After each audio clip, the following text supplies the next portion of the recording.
বানাচ্ছি গরমের সব থেকে বেস্ট একটা ড্রিঙ্ক, আম পোড়ার শরবত। তো hi everyone, welcome back to my another blog. তো সবাই গরমে কেমন আছো? খুব গরম পড়েছে, কিন্তু সবাই একটু সাবধানে থেকো। তো যাই হোক, এবার আম পোড়ার শরবত কিভাবে বানাচ্ছি সেটা মন দিয়ে শুনে নাও।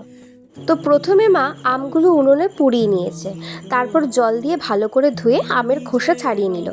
এবার বীজটাকে ফেলে দিয়ে আমের পিউরিটা বার করে নিল। তো তারপর দিয়ে দিল এর মধ্যে একে একে বিট নুন, পাতিলেবু, গন্ধরাজ লেবু, জল জিরা আর কিছুটা পরিমাণে চিয়া সিড আর আন্দাজ মতো ঠান্ডা জল আর প্রয়োজন মতো চিনি। তো এবার তোমরা ভাবতেই পারো পাতিলেবু, গন্ধরাজ লেবু দুটোই কেন দেওয়া হচ্ছে। তো পাতিলেবু দেওয়া হচ্ছিল যাতে একটু টক টক একটু ভাবটা আসে, আরও একটু টক টক। আর গন্ধরাজ লেবুটা দিলে গন্ধটা আরও দারুণ আসে। আর চিয়া সিডের কথা তো তোমরা জানোই, চিয়া সিড খেলে ওজন তো কমেই, আর চিয়া সিড খেলে ঠান্ডা হয় পেট আর মনও শান্তি হয়ে যায়। তো তাই জন্য মা আরও এক্সট্রা করে চিয়া সিডটা দিল।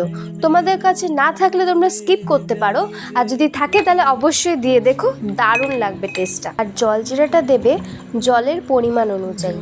ব্যাস, তো সবার লাস্টে দিয়ে দাও আইস কিউব।